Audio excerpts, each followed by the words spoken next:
ассалому алайкум тамошобинони азиз, барномаи тиловати ахбор аз телевизиони Тоҷикистон мустақиман манзуратон мегардонем. Дар студия бо шумо Оисаи Абдуҷамил.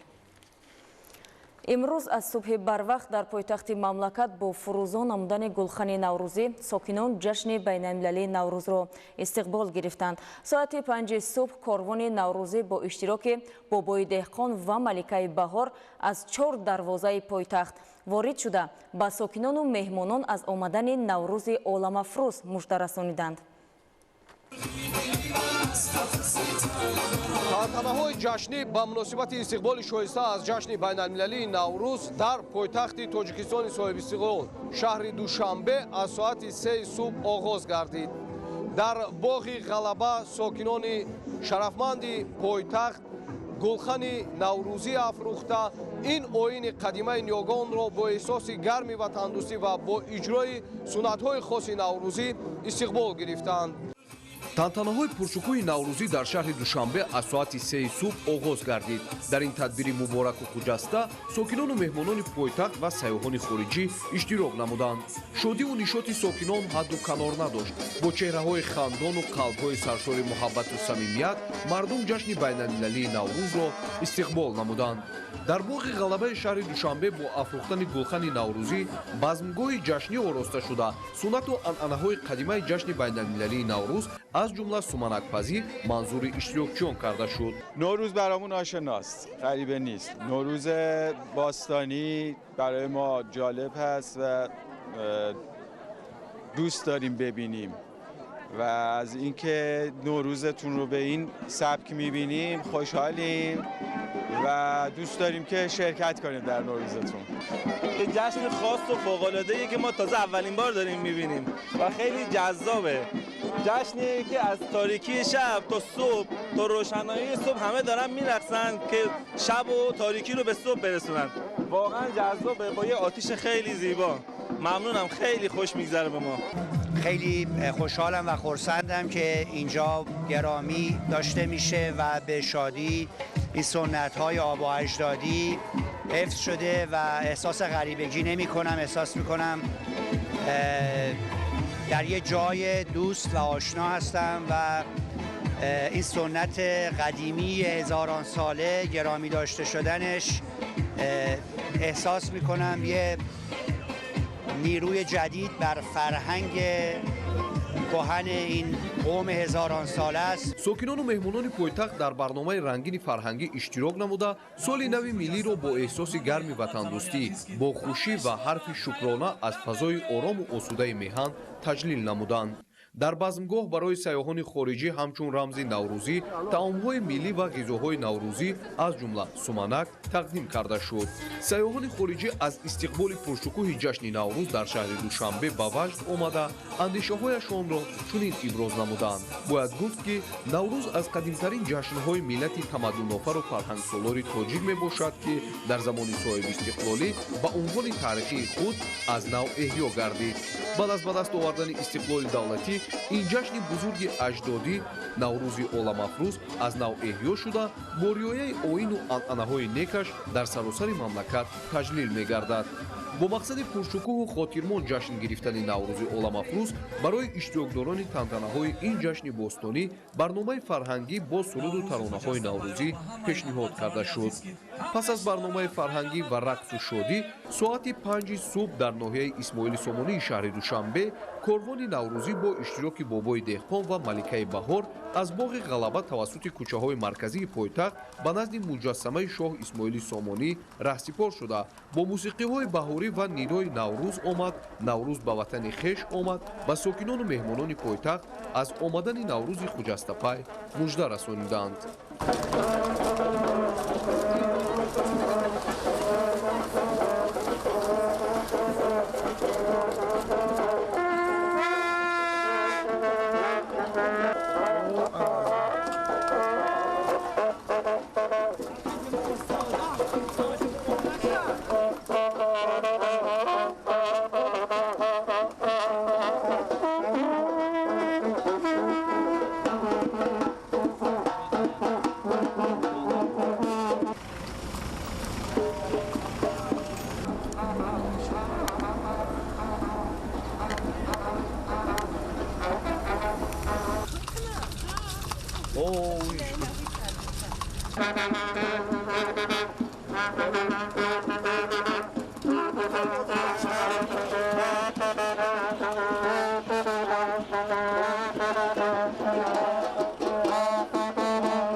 наврӯз ҷашнест ки инсонҳоро муттаҳид карда ба сӯи ваҳдату созандагӣ ва сулҳу субот ҳидоят менамояд.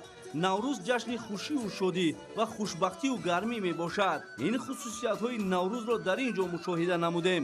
истиқболи гарму самимӣ аз наврӯз, шодию хурсандӣ ва рақсу суруду фазои ҷашнӣ.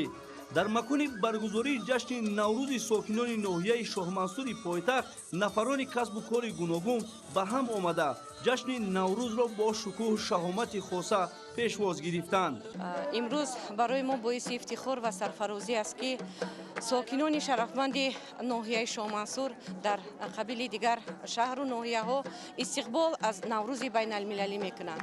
мардум бо як шодию сурур, бо як хурсандӣ дар соати 3 субҳ аллакай аз наврӯз истиқбол мегиранд ва барои мо мардуми тамаддунофар, мардуми кӯҳанбунёд наврӯз махсусан яке аз анъана, яъне яке аз ҷашнҳои хеле ҳам қадимаи мо маҳсуб меёбад ки имрӯз дар арсаи байналмилалӣ аллакай наврӯз байналмилалӣ гаштааст ки ин бевосита бо ташаббус ва дастгириҳои асосгузори сулҳу ваҳдати миллӣ пешвои миллат президенти кишвар муҳтарам Эмомалӣ Раҳмон мебошад.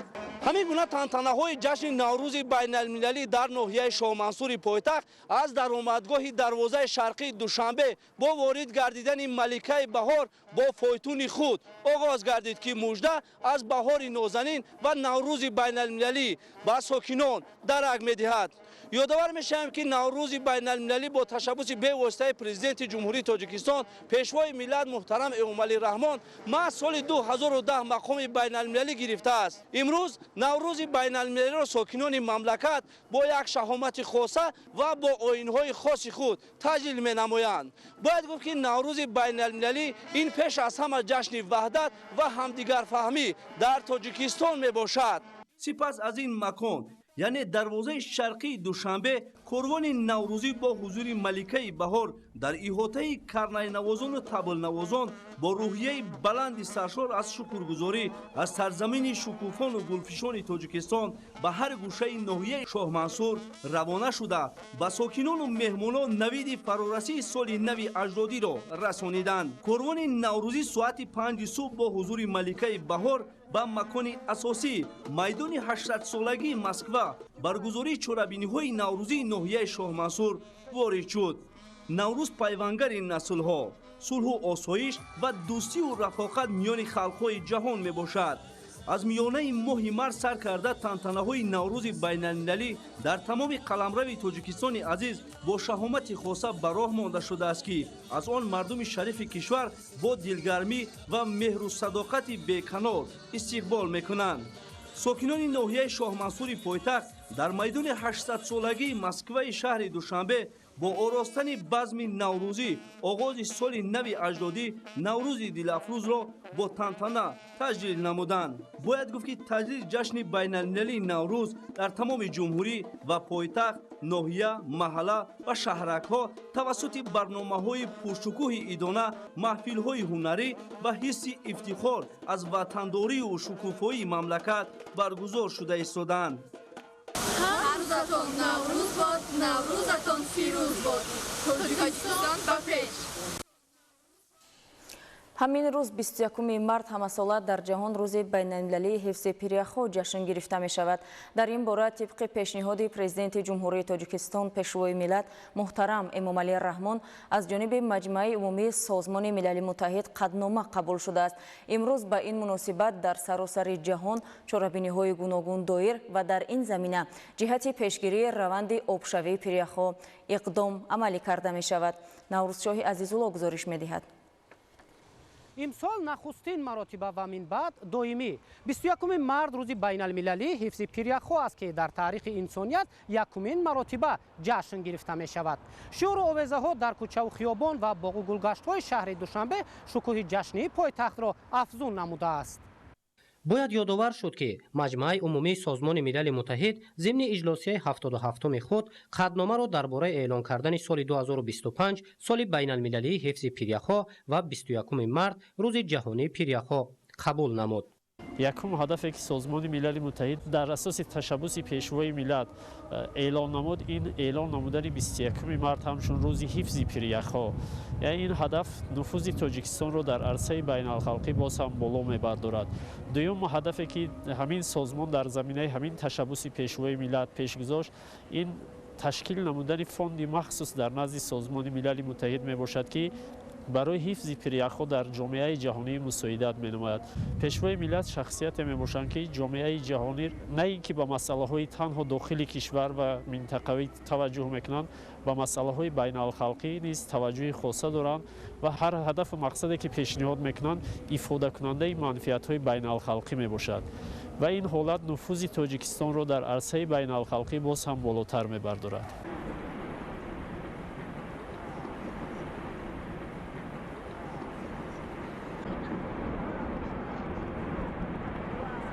بیست و یکم مرد روز بین المللی پیریخو در حال تجلیل می گردد که امروز دگرگونشوی اقلیم تمام جامعه جهان را نگران نموده است. حالا در جهان 275 هزار پیریخ موجود است که 70% آب تازه جهان را تشکیل می دهند. به خاطر حفظ این پیریخو جامعه جهان آمادگی خود را برای در عمل تطبیق کردن تشبث پرزیدنت جمهوری تاجیکستان پیشوای ملت محترم امامعلی رحمان اظهار نموده است. اعلان سال بین المللی حفظ پیریخو و 21 مرد روز جهانی پیریخو برای رشد همکاری طرفهای منفعتدار و موفق شدن در پیشگیری روند آبشوی پیریخو نتیجه خواهد داد. مسئله مهمی که امروز خیلی جهان را به تشویش آورده است تغییرات اقلیم و نبودن آبهای شیرین است. پیشنهادی که از جانب تاجیکستان شده است سر وقتی است و جهانیان آن را با تمام هستیشان قبول کردند که واقعا این مشکل جا دارد. آبخیزی، طوفان‌ها، بلندشوی سطح آب بحر و دریاها و کم گردیدن استحصال محصولات کشاورزی از پیامدهای اساسی آبشوی پیریخو خواهد بود. بلندشوی حرارت و آبشوی پیریخو دشواری‌های اقتصادی و نارسایی آب تازه نوشاکی را زیاد نموده است. حالا 3.6 میلیارد نفر اهالی کره زمین با نارسایی آب روبرو شدند و تا سال 2050 این شماره به 5 میلیارد نفر خواهد رسید. گرمی از عامل‌های اساسی مساعدت کننده به این روند به حساب می رود. طبق خلاصه کارشناسان 3 سال اخیر در سراسر جهان گرمترین سالها در تاریخ انسانیت به قید گرفته می شود که تهدید اساسی برای پیریخو به حساب می رود. این موضوع عادی نیست، از نگاه سیاسی، اجتماعی و اقتصادی اهمیت ملی و بین المللی دارد، چون که در تاجیکستان این از آن گواهی می‌دهد که موضوع حفظ پیریخو، حفظ محیط زیست این یک سیاست عادی نیست، بلکه قسمی ترکیبی سیاست ملی حکومت تاجیکستان است. از دیگر جهت این از آن گواهی می‌دهد که نظام دولتداری تاجیکستان سال تا سال بیشتر و بهتر تشکل و تکامل یافته. امروز نه فقط در حل مسائل داخلی بلکه در عرصه جهانی موفق شده ایستاده است و این از موفقیت بسیار بزرگ دیپلماتی تاجیک سیاست خارجی جمهوری تاجیکستان گواهی می‌دهد. 21 مرد دو جشن. اگر نوروز همچون جشن ملی نیاگان مقام جهانی گرفته باشد، روز بین المللی حفظ پیریخو در اساس تشبث راهبر دولت از جانب جامعه جهانی هم موازی پیدا کرده است. امروز جمهوری تاجیکستان زیر سیاست سازنده پیشوای ملت محترم امامعلی رحمان همچون دولت تشبثکار شناخته شده است. 3 گروه دولت‌ها را جدا کردن ممکن است که آنها در سازمان ملل متحد جای دارند. دولت‌های تشبثکار، دولت‌های همراه شونده و دولت‌های آوازدهنده به قبول قطعنامه‌ها و ما خوشبخت از آن هستیم که در دوران استقلالیت دولتی تاجیکستان توانسته است با راهبری پیشوای ملت در بین دولت‌های بزرگ همچون دولت تشبثکاری قبول سندهای بین المللی اعتراف شود.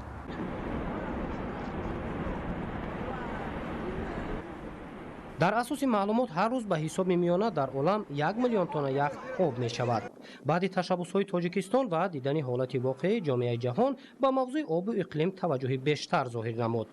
моҳи майи соли 2025 дар пойтахти кишвар аввалин ва калонтарин конфронс вобаста ба мавзӯи пиряхҳо баргузор мегардад ки роҳбарони бонуфузтарин созмонҳои ҷаҳонӣ, таҳлилгарону коршиносон ва ҳайатҳои давлатҳо аз ҳамаи қитъаҳои олам барои муҳокимаи паҳлӯҳои гуногуни мавзӯъ ҳамоҳангсозии нақшаҳои нав ба тоҷикистон меоянд ва дар шаҳри душанбе барои ояндаи беҳтар хулосаҳои зарурӣ қабул карда мешавад. наврусӯҳи азизулло, хуршеди азиз, баҳодури ҳасан, ахбор. тамошобинони азиз, ин будон ҳама хабар гузоришҳое ки то ин соат ба дасти мо расидан. мустақиман манзуратон гардонидем. хайр, саломат бошед.